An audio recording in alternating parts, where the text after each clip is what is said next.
The rain was falling hard when my CEO, yes, the Evelyn Hart, ran toward my car, breathless and shaking. She never called me by name, never stayed a second longer than necessary. But that night, she slid into the passenger seat, eyes wild, and said she needed to talk.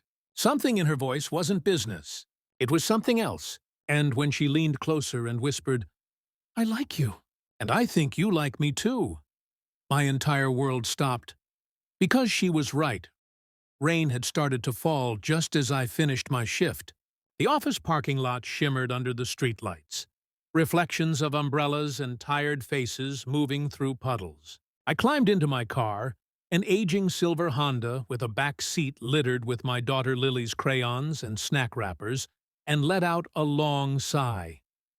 Being a single dad wasn't easy, especially when you worked as a driver for one of the most demanding CEOs in the city, Evelyn Hart. Evelyn wasn't the type to smile much. She was young, brilliant, and terrifyingly composed. The kind of person who could make a room fall silent just by walking into it. I drove her to meetings, charity dinners, and endless late-night calls. She was all power suits and red lipstick, a woman who seemed carved from marble. So when I saw her running toward my car through the rain that night, clutching her coat around her, I blinked twice. She never ran. I unlocked the door, and she slid in, drenched and breathless. "Sorry," she said, shaking off her umbrella. "The other drivers were gone." "You're still here," I nodded. "I was just about to head home." "Then take me there first," she said quietly. "Please." Something in her tone made me glance at her. She wasn't her usual unshakable self. Her eyes, normally cool gray, looked tired, almost scared. I started the car, the rain drumming a steady rhythm against the windshield.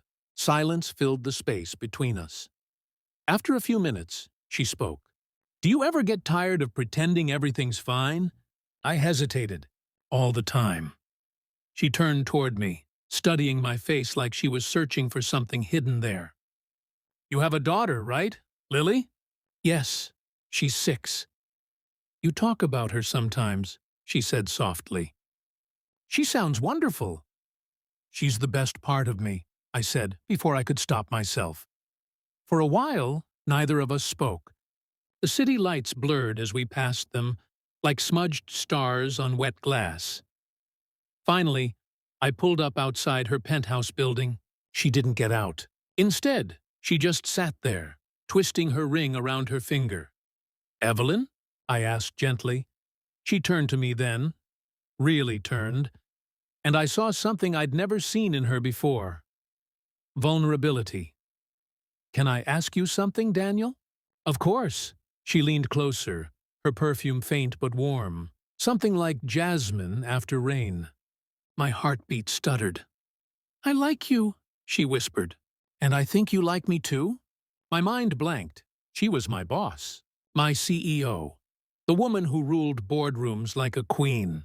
And she was sitting in my car, looking at me as though my answer mattered more than all the contracts and meetings in her world. I swallowed hard. "Evelyn, this isn't allowed." She finished for me, a wry smile tugging at her lips. "I know." For a long moment, all I could hear was the rain. Then she sighed and leaned back, staring out the window. "Forget I said that. It's been a long day." I should have nodded, started the engine again and driven away. But something in me, the part that had been lonely for far too long, wouldn't let me. "I do like you," I said quietly. Her head snapped toward me. "But I also have Lily," I went on, "and my life's complicated.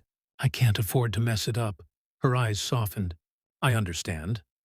We sat there, two tired souls caught between what we wanted and what we couldn't have. Finally, she smiled. A real one this time. "Thank you for being honest, Daniel." "Always," I said.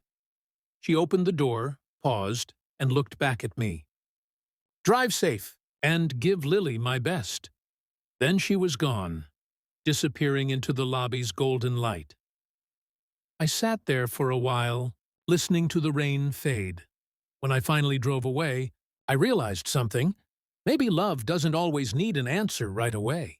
Sometimes it just needs a moment, a whisper in the dark, to remind you that you're still alive.